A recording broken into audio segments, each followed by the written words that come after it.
Canada raises student visa funds. Again, new $22,895 rule explained. Welcome back to Canada Chronicles. Big changes are here, and they're already affecting international students planning to study in Canada. Immigration, Refugees, and Citizenship Canada has raised the financial requirements again, and if you're not aware of the new rules, your study permit application could be at serious risk. In this video, we'll break down everything you need to know about the updated $22,895 proof of funds requirement, why it matters, and what steps you need to take to avoid delays or rejection. If you're serious about studying in Canada, don't skip this one. Make sure to watch until the end so you don't overlook the strategies that could make all the difference. Subscribe now and turn on notifications so you never miss important updates like this. Let's get started. The financial burden of arriving in Canada as an international student has just increased. Starting September 1st, 2025, Immigration, Refugees, and Citizenship Canada raised the minimum required proof of living funds by $2,260 Canadian dollars, jumping from $20,635 to $22,895 for a single applicant outside Quebec. If you're bringing family members, the total climbs even higher. This isn't just a small adjustment. It reflects the rising cost of living in Canada, including rent, food, utilities, and transportation. The government wants to ensure students don't arrive unprepared or vulnerable to financial stress. It also helps manage the pressure on housing and public services by making sure students can afford to live independently. The real price of studying abroad. The $22,895 requirement covers only living expenses. Tuition and travel costs must be covered separately. Most undergraduate programs cost between $15,000 and $30,000 annually, depending on the institution and program. If you're coming with family, the required amount increases. A student bringing a spouse must show $28,502. With a spouse and one child, it goes up to $35,040. A family of four must prove $42,543, while families of 5, 6, and 7 need $48,252, $54,420, and $60,589 respectively. Each additional family member adds $6,170. So even before tuition, a family of 3 needs over $35,000 just for living costs. Add tuition, and the financial requirement can exceed $55,000. Why the increase matters? This update has a serious impact on applicants. First, it demands real financial planning. Canada wants students to be self-sufficient from day one. Second, it mirrors the reality of living in cities like Toronto and Vancouver, where rent alone can surpass $2,500 monthly. The previous $20,635 didn't reflect what students actually spend. Third, it creates a new barrier for students from developing countries. For many families, the added $2,260 is a massive hurdle, potentially shutting out bright minds who simply can't meet the financial bar. What proof of funds looks like? Having the money isn't enough. You have to prove it properly. Acceptable documents include tuition payment receipts, housing deposits, guaranteed investment certificates from Canadian banks, bank statements covering at least 4 months, official letters confirming student loans, bank drafts, or sponsor letters with supporting financial documents.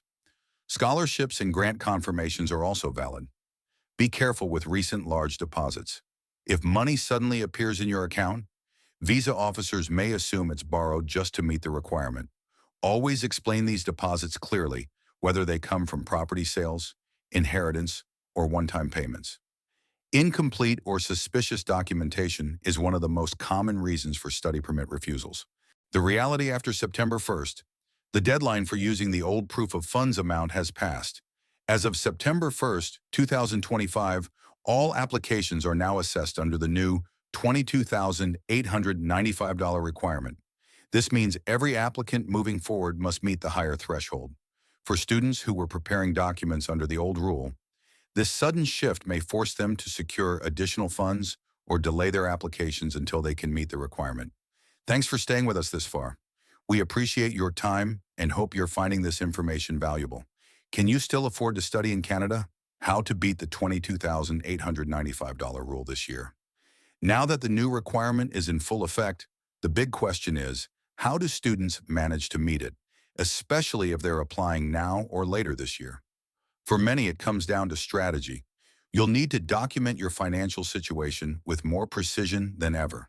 That means getting your guaranteed investment certificate in place, showing consistent bank activity, and leveraging scholarships or sponsor support that go beyond the minimum threshold. Some institutions are also stepping in by offering updated financial aid options and payment deferrals to help international applicants meet the higher cost. If you're working with a limited budget, now's the time to explore smaller colleges in more affordable provinces, where housing and expenses are far below the national average. We'll also likely see more students consider alternate intakes, such as May or September 2026, to give themselves time to save and plan properly.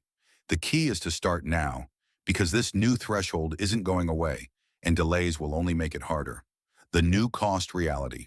This update affects all applications submitted from September 1st onward. Immigration, Refugees, and Citizenship Canada has indicated that this number may be reviewed annually. As a result, students must assume that living cost requirements could increase again in future years. This means applicants can no longer take financial rules for granted or assume stability when preparing their documents. For students planning to start in 2026 or beyond, it is wise to build in extra savings and anticipate possible adjustments.